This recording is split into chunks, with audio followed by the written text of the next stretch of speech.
want to talk about the books I am currently reading. Today is like the 26th of May, so I have about 5 days left, and I should be able to finish at least one of these before the end of May.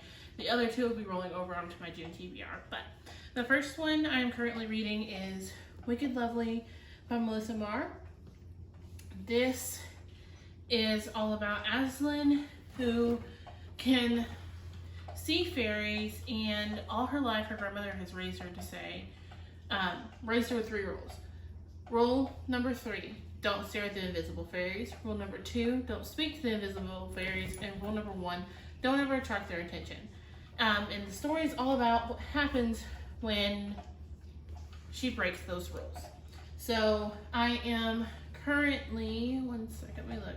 Yeah, I'm currently, excuse the cat. I'm currently 226 pages through this. I have about 110 pages left.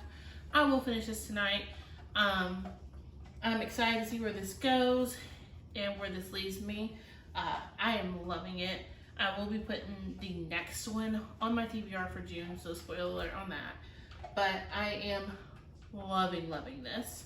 The next one I'm currently reading, which I won't finish this month, is Lord of Shadows by Cassandra Clare. My bookmark is at 246, but I know I'm at like page 300.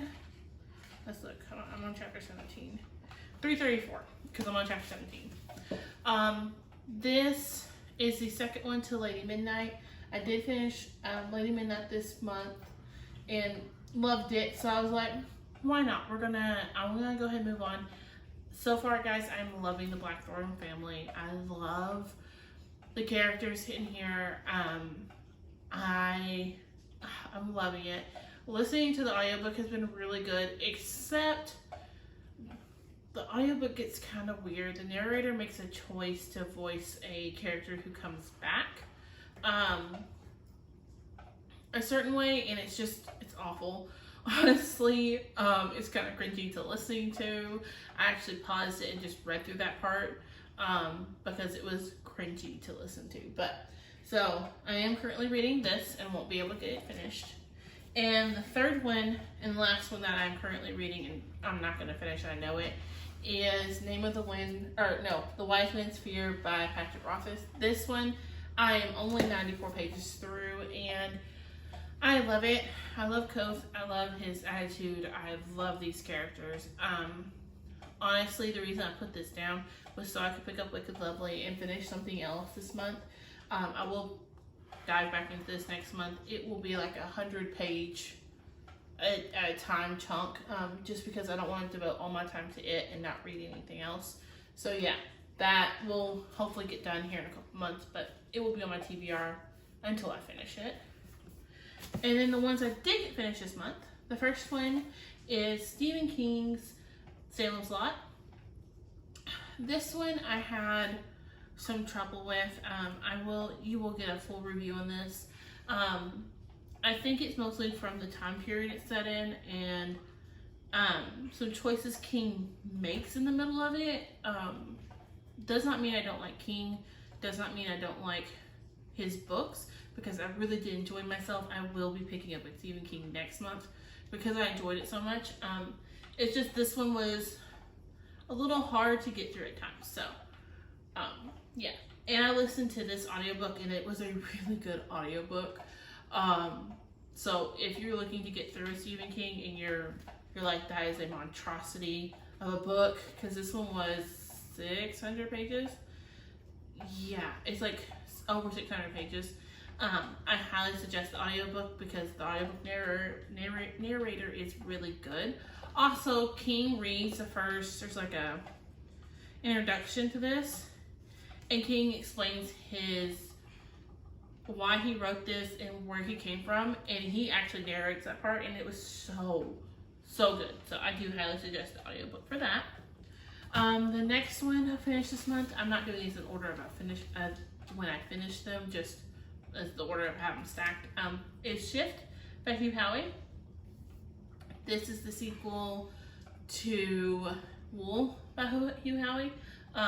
There's some controversy over that name, but this series is all about a society where it's a dystopian where we now live underground in silos. We're not sure what happened outside. We don't really know what's going on other than they live in a silo and there's over 100 floors to the silo and everyone has a job and everyone does their job. So I'm not going to go into too much detail because it is a sequel. I will say that this is actually, I wouldn't say this is a sequel, it's a prequel to what happened, because we go back to the very beginning to modern day and then work our way back to where the first book ended. And I will say I loved it. In my reading vlog, it seemed like I wasn't very interested at first and that I wasn't sure if I was going to like it, but overall I did like it. I gave it 4 stars. I'll go through and tell you what I gave Salem's Lot here in a minute. I gave it 4 stars. It wasn't a new favorite. Like I don't feel a need to reread through it. Whereas Wool, I did want to reread and figure out what I left out. This gave so much more depth and meaning to the story and to where the plot has gotten to now. It leaves a lot of questions kind of unanswered, but there's a 3rd book, so it's not a bad thing that left questions unanswered. Now I'm just left wondering, where are we going from here? Like, where are you going to take this story for us? Like, where are you taking the story now that all these questions have been pretty much answered?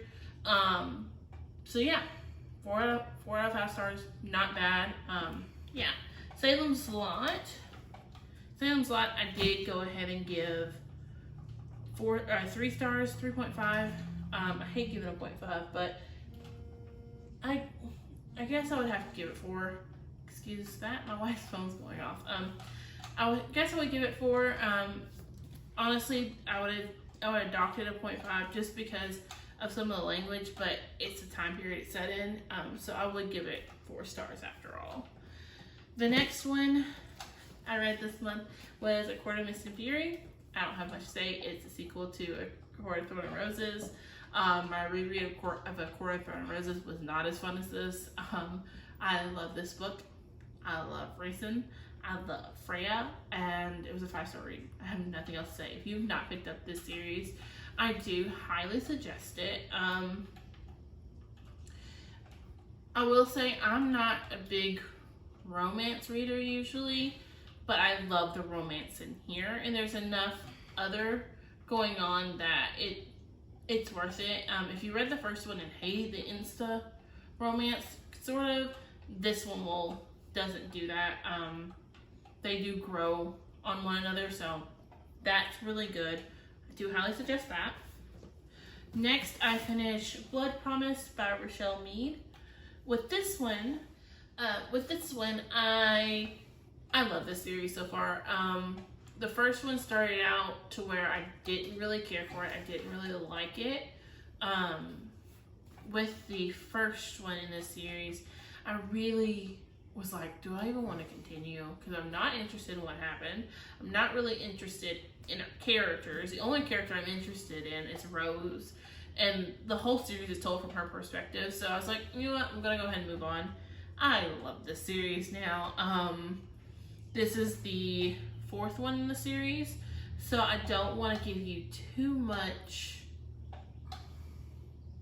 info in it because it is the 4th one. But I will say the ending to this one nearly killed me. And I can't wait to pick up the next one. Yeah, this ending nearly killed me. And I went ahead and gave this 5 out of 5 stars. I will be rereading the series when I get done and annotating more because I truly love this series. The last one I was able to finish this month was Lady Midnight by Cassandra Clare. I read this one on audio as well, and I have not read a Cassandra Clare book in forever, it feels like. I did not read this when it came out. I read all of the Infernal Instruments. I've read all of the Mortal Instruments. I have not read The Dark Artifices. I just haven't wanted to be honest. And this one and Lord of Shadows have been sitting on my shelf for so long. I read Lady Midnight back in college, like before I started summer classes. I didn't remember any of it. None of it stuck with me, so I decided this month I got it on audiobook, and I was like, you know what? I'm gonna read it. Why not? Let's go ahead and get it knocked out. If I don't like it, I can donate both books and just be done. At first, in the middle of Lady Midnight, that's where I was. I didn't really like it. Wasn't really interested. Upon finishing it, I loved it. The family dynamic, the friendship dynamic in here is just, they're wonderful. This Cassandra Clare book is not like any of the rest of them she's written. I think that she did really well with this one. Yeah, it was a 5-star read. I'm probably gonna reread it physically so I can annotate, because I did annotate a little bit as I listened, but not nearly enough as I wanted to. I cannot talk today, but I did enjoy this, and yeah, 5 out of 5 stars. So yeah, guys, that's everything I've read this month. Let me know, was there something in here that you want to hear more about? You will be getting a full review on Salem Slot and Lady Midnight. So if you're watching this in the future, I will have them tagged in the description below when they go live. That way you have them, and you can see my full thoughts on them. But yeah, so I will talk to y'all guys in my next one. Bye guys.